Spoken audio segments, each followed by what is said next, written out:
Okay, moving that out of the way. Good morning.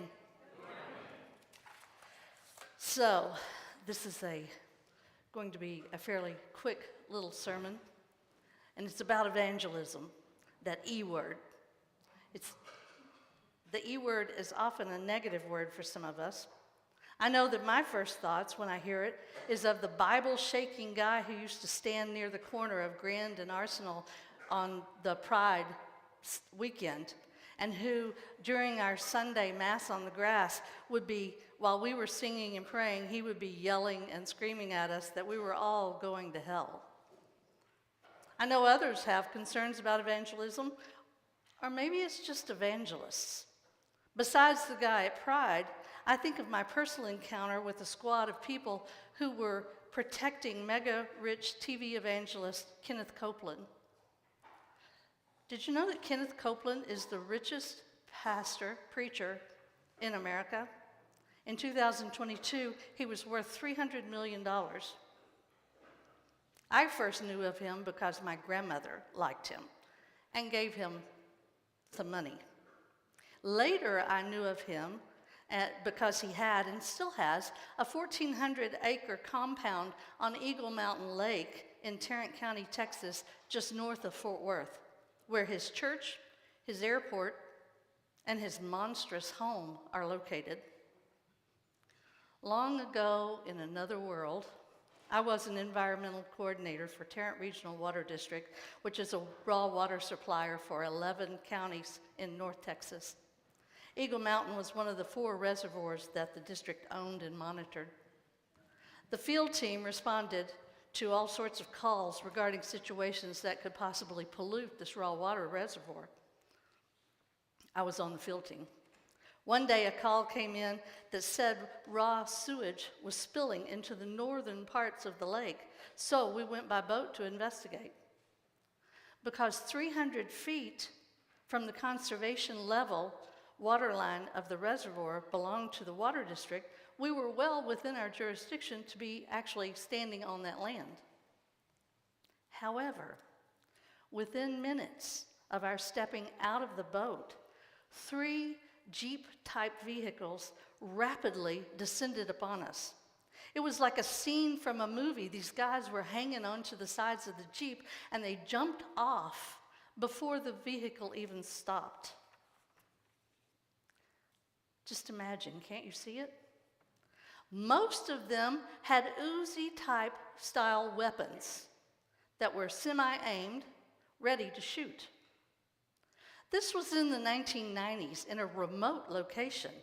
10 to 12 guys with automatic rifles pointed, surrounding the 3 of us who I can assure you were no threat to anybody anywhere. It was quite terrifying. They were Kenneth Copeland's people, hell-bent on protecting his property. Obviously, he was so rich that his image as a man of God, televangelist, could not be tarnished by this squad of gun-toting protectors.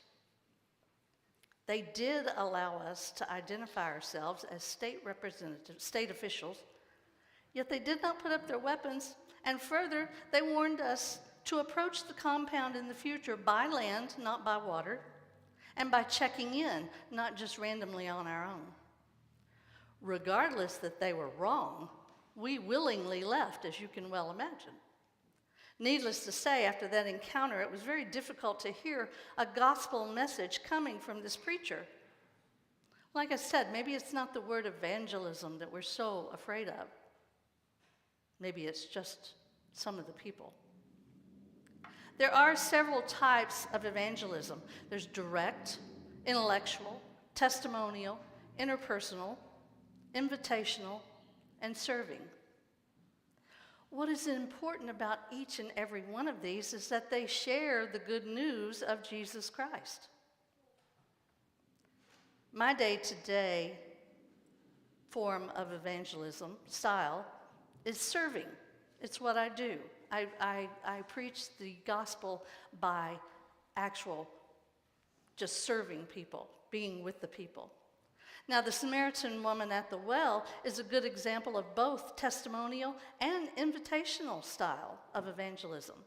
And I think it's that invitational style that really scares us, inviting people to come into our little sacred space here. What are they going to think? How are they going to feel? And how are they going to see us that's different from our normal lives?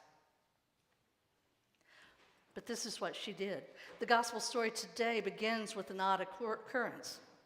Because Jews and Samaritans did not relate well to one another, the idea of Jesus speaking to her was unusual.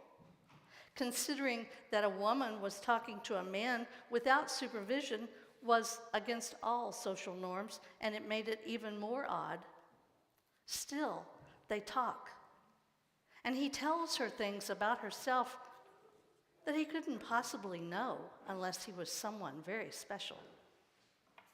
And he tells her about the living water, and she wonders, how can this be? So she's excited at having met this special one. She's so excited that he proclaimed boldly that I am he. That she leaves her water jar just as the disciples left their nets to go and tell of this one that she has met. Breathless, at least I imagine she's breathless. She shares the fact that the man that she has just met knew everything about her. She races to the village and tells all the people that she knows. He couldn't be the Messiah, could he? She exclaims to the people, come and see. She uses her own story, her life, as witness.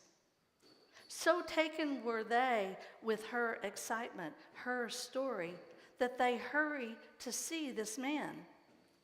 Unlike Andrew, who invited Peter, or Philip, who evangelized Nathanael, this woman brings an entire village to meet Jesus.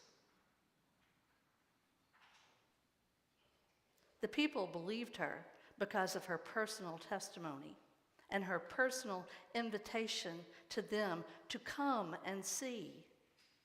They go to Jesus because of her, yet experience him because of their own seeing and hearing.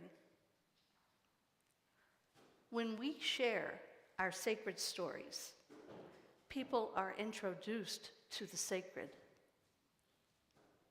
They realize that they have stories that might be shareable.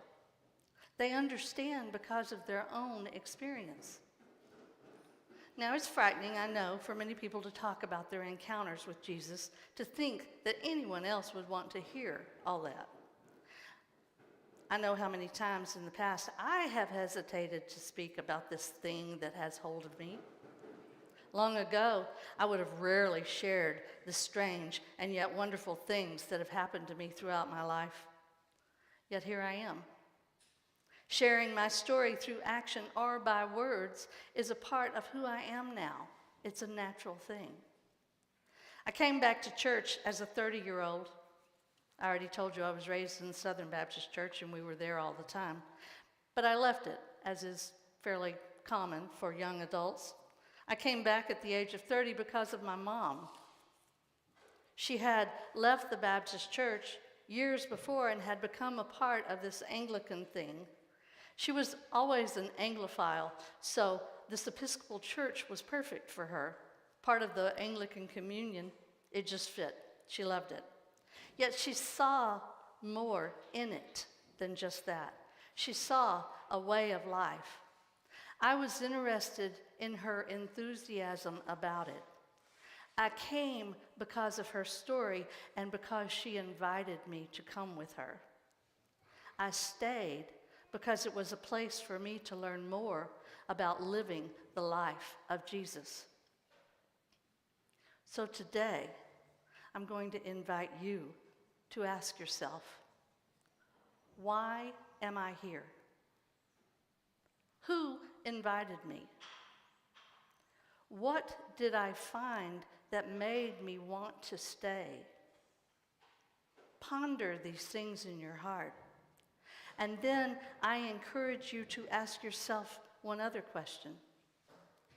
Who is Jesus telling me to invite, to come and see? You probably won't become a mega rich preacher. You may not even be able to get an entire village to come. But you will be sharing the good news of Jesus Christ. Is there anything more important than that? Amen.